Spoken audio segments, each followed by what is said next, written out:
வணக்கம். ஜீவன் முக்தி பிரபஞ்ச சக்தி. கவனமாக கேளுங்க. இந்த வாழ்க்கையில் நாம் எதெல்லாம் உண்மைன்னு நினைக்கிறோமோ அதெல்லாம் பொய் தான்.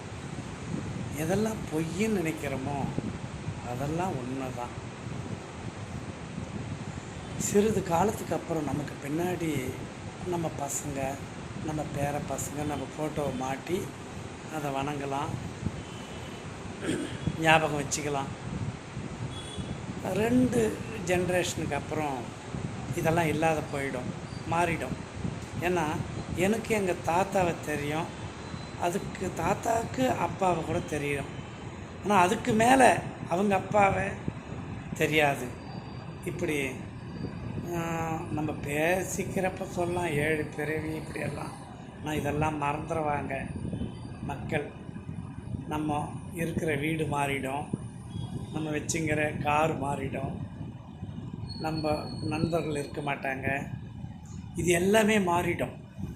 இந்த வாழ்க்கை மாறிக்கினே இருக்கும். அவங்கவுங்க வாழ்க்கையை வாழ்ந்துட்டு போயிட்டே இருப்பாங்க. இதெல்லாம் எப்படி ஒரு மலையில் விழுற நீர், ஒரு உதாரணத்துக்கு கங்கை உற்பத்தி ஆகிற அந்த நீர் பல மாநிலங்களை கடந்து கடலில் போய் ஐக்கியமாகுதோ அப்படி இந்த வாழ்க்கை நிலையில்லை.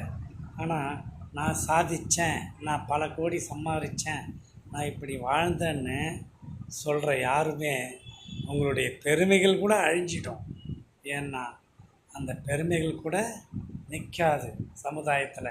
ஏன்னா அடுத்த பெருமை வந்துடுதில்ல, அவர்தான் நிற்காது.